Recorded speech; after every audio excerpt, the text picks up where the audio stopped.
Bawaslu. Assalamualaikum warahmatullahi wabarakatuh. Selamat malam dan salam sejahtera, Om Swastiastu, Namo Buddhaya, salam kebajikan.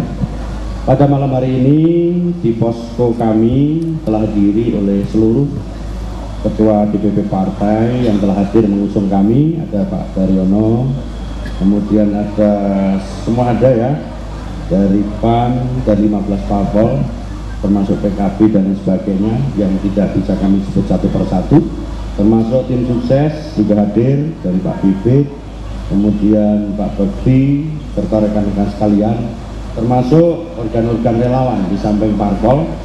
Pada malam hari ini kita melaksanakan kegiatan nonton bareng. Jadi nonton bareng proses quick-count yang akan kita laksanakan. Tentu ini akan memberikan suatu nuansa kebersamaan kita yang telah tahapan pemilu kita lakukan, di mana tahapan pemilu kita dari mulai kami pendaftaran dengan negosiasi, kemudian verifikasi, penetapan calon, kemudian proses kampanye, masa tenang, dan hari ini adalah tahapan pemilu inti, yaitu mulai dari pungut dan hitung. Sehingga momen inilah, kebersamaan inilah yang kami rasakan, yang tentu hasilnya nanti akan kita lihat pada saat terjadi recall yang dilakukan oleh KPU. Mungkin itu malam ini ada hal yang perlu disampaikan dari teman-teman, silakan. Ya.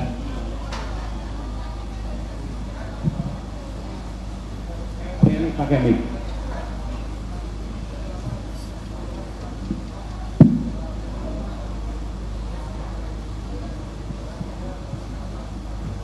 Malam Pak, izin Pak, Intang Pak dari Kumparan Pak. Pak, ini kan dari beberapa hasil quick-count Pak, Pak Lutfi kan unggul dari Pak Andika Pak. Tanggapannya seperti apa Pak? Yang pertama tentu saya bersyukur ya, itu adalah bentuk kepercayaan masyarakat kepada kita. Tentu ini bentuk kepercayaan harus kita jawab bahwa inilah harapan yang dibebankan kami dengan Gus Yassin di pundak kami, aspirasi dari masyarakat, hasil kami bertemu, melihat di seluruh lapisan masyarakat di 35 kabupaten selama kami proses tahapan pemilihan kemarin. Intinya itu, oke? Mungkin yang lain? Halo? Oke. Selamat malam Pak Lutfi, Gus Yassin. Saya Angga dari Detikom Pak. Saya mau mengucapkan selamat untuk Bapak dan Gus Yassin karena di quick-count ini unggul. Sebenarnya pengen nanya ini sih Pak, kan waktu sebelum kampanye, pas masa kampanye Bapak bilang dapat dukungan dari Pak Jokowi sama Pak Prabowo.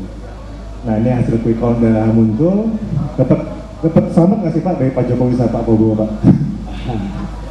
Begini, jadi artinya beliau adalah pimpinan bangsa. Bangsa Indonesia mempunyai kebanggaan yang sangat luar biasa sekali, di mana Presiden kita ke-7 Bapak Joko Widodo telah memberikan suri tauladan di akhir jabatan beliau dengan memberikan dukungan kepada kami. Tentu ini merupakan spirit dalam rangka menteladani beliau dalam rangka memimpin di tengah-tengah masyarakat. Kemudian Pak Prabowo juga sama, beliau adalah Presiden Republik Indonesia yang telah memberikan dukungan sebagai ketua parpol. Pada saat saya daftar Gerindra pertama saya masuk, artinya beliau adalah pimpinan parpol yang telah memberikan dorongan dukungan kepada kami. Ini adalah suatu kepercayaan dalam rangka integrasi beliau sebagai presiden nanti kalau saya terpilih. Program-program pusat akan kita akselerasi di kabupaten maupun provinsi di Jawa Tengah. Dua spirit ini yang perlu kita teladani sehingga kami mempunyai energi lebih untuk memberikan leadership kalau nantinya di Jawa Tengah saya dengan Gus Yassin. Intinya itu. Dan ini sangat berpengaruh sekali terhadap kami berdua untuk selalu akselerasi wilayah Jawa Tengah ini. Sudah dapat ucapan selamat Pak? Belum, kan belum. Nanti tunggu tanggal main. Oke, mungkin yang lain? Oke, dari Metro. Ya. Hasil quick count begitu ya.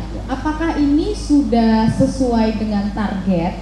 Kemudian kalau menurut Pak Lutfi dan Gus Yassin sebenarnya apa sih yang menjadi kunci kemenangan? Karena kalau kita lihat peta politik di Jawa Tengah kan cukup menarik ya. Ya. Pada saat saya mulai daftar sampai selesai nggak punya target Pak. Jadi saya dengan Gus Yassin nggak punya target. tapi yang paling inti adalah kerja-kerja teamwork. Para teman-teman parpol sudah memulakan suatu konsolidasi yang kompak, kemudian utuh.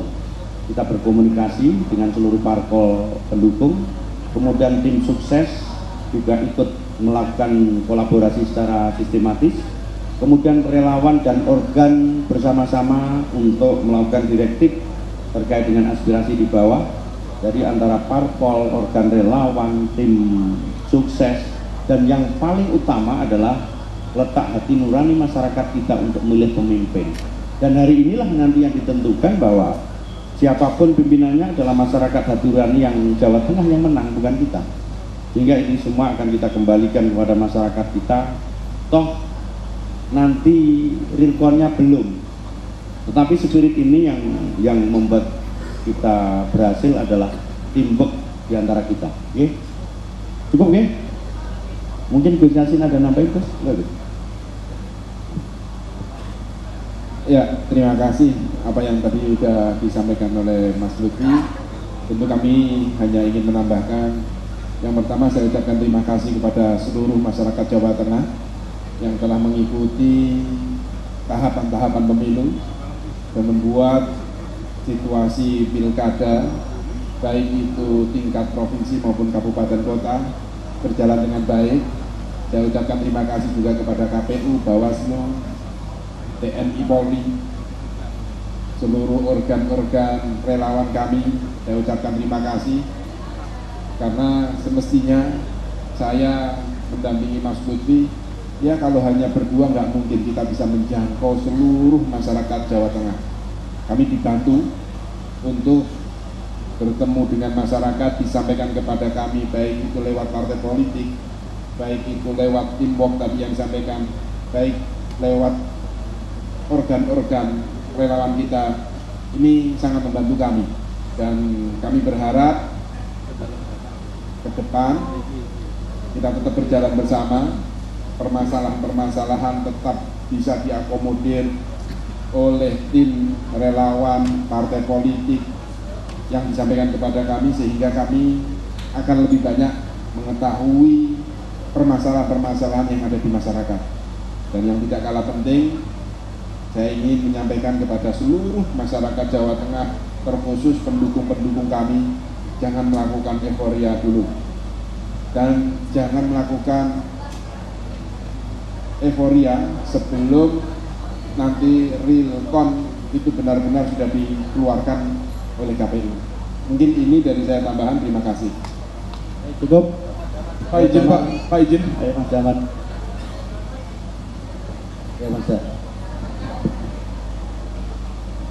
Mas Daryono Damar dari CNN, Mas, ini kan sebuah hasil yang cukup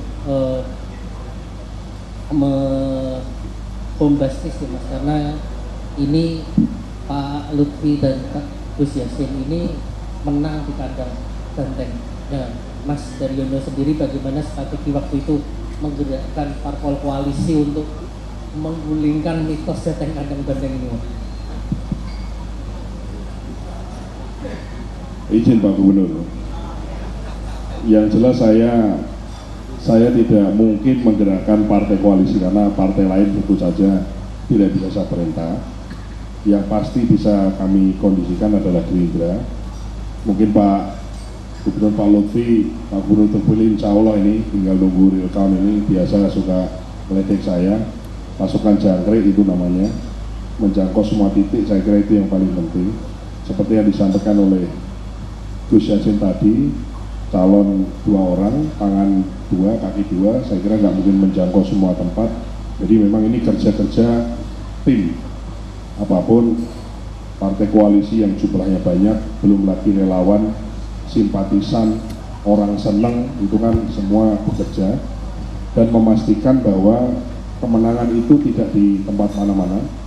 Kemenangan itu berada pada TPS masing-masing. Jadi intinya adalah semua orang tidak perlu ngurusi di semua wilayah Jawa Tengah diurusi, tapi berdasarkan teritori masing-masing.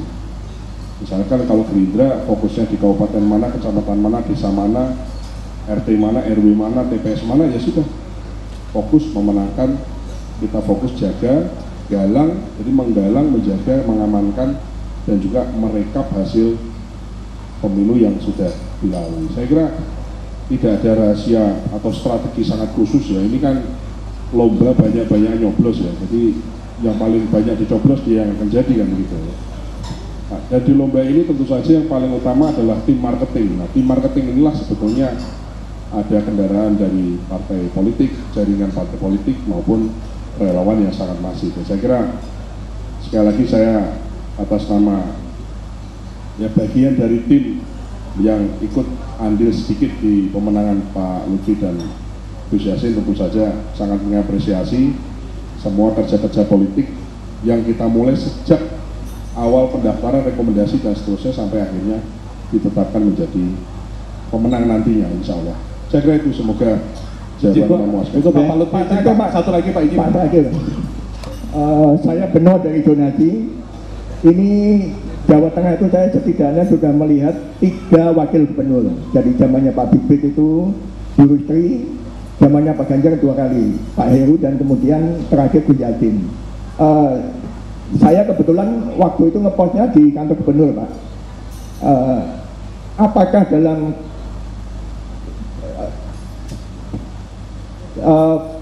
periode Bapak saat ini fungsi wakil gubernur akan dioptimalkan, karena selama ini Waduk itu kayak Banjarep dan sama sekali tidak difungsikan, termasuk Gus Yassin 5 tahun kemarin itu Pak. Terima kasih. Saya pikir sama ya, birokrasi itu kan merit system. Jadi kita sudah tahu bagiannya mana harus kita kerjakan, dan saya sudah sepakat dengan Gus Yassin kerja-kerja taktis apa yang akan kita lakukan. Tentu bukan di media tak sampaikan. Kita berdua yang sudah punya kesempatan, yang pertama. Kemudian yang kedua, yang tidak kalah pentingnya mungkin ke depan ya, bahwa kita sudah berkontestasi, sudah selesai. Tentu kita akan berkonsiliasi. Ini yang lebih penting, karena kita harus mengharapkan masyarakat kita adalah Jowo itu adalah gotong royong, kita rukun kembali, kemudian kita berangkulan kembali. Siapapun pimpinannya, apabila memang nanti juga ditentukan dengan keputusan KPU, di atasnya adalah rasa persatuan dan kesatuan untuk Jawa Tengah. Oke, matur suwun. Pak Iji, assalamualaikum warahmatullahi wabarakatuh. Pak Lutfi izin, Pak Lutfi. Terakhir Pak Lutfi izin di sini Pak. Saya Rahman Pak dari situ deh mau bertanya. Apa pemerintah sebelumnya gitu ya di Jawa Tengah itu kadang kemudian berkonflik dengan masyarakat, berkonflik dengan rakyat Jateng Pak. Ya, terkait dengan proyek strategis nasional. Ya. Nah, seandainya nanti ketika kemudian Pak Lutfi ini mendapat dukungan dari pemerintah pusat, ketika kemudian ada proyek strategis nasional yang berhadapan dengan rakyat kecil dan kemudian itu ditentang banyak warga Jateng, mana yang akan Bapak bela, rakyat Jateng atau pemerintah pusat? Yang jelas kuncinya adalah pimpinan itu bermanfaat untuk masyarakat. Pimpinan itu bukan doro, dia harus tahu tentang kehendak masyarakat. Dan yang paling pokok adalah bagaimana masyarakat itu punya ilmu komunikasi dengan pimpinannya. Contoh misalnya, rumah gubernur adalah rumah masyarakat. Hari tertentu kita lakukan komunikasi. Dengan demikian tidak ada lagi sekat antara seorang pemimpin dalam rangka scientific problem di masyarakat kita, semuanya akan terlayani. Komunikasi itu bisa kita lakukan dengan ke bawah, dengan keterbukaan publik, dan ke atas terkait dengan proyek apa yang kita sampaikan. Saya yakin masyarakat kita dewasa apabila pimpinan kita mampu menjembatani keduanya, ya? Karena fungsi pimpinan itulah yang akan kita lakukan dalam rangka menyelesaikan masalah tanpa bermasalah. Oke, atur suwun. Cukup, ya. Assalamualaikum warahmatullahi wabarakatuh.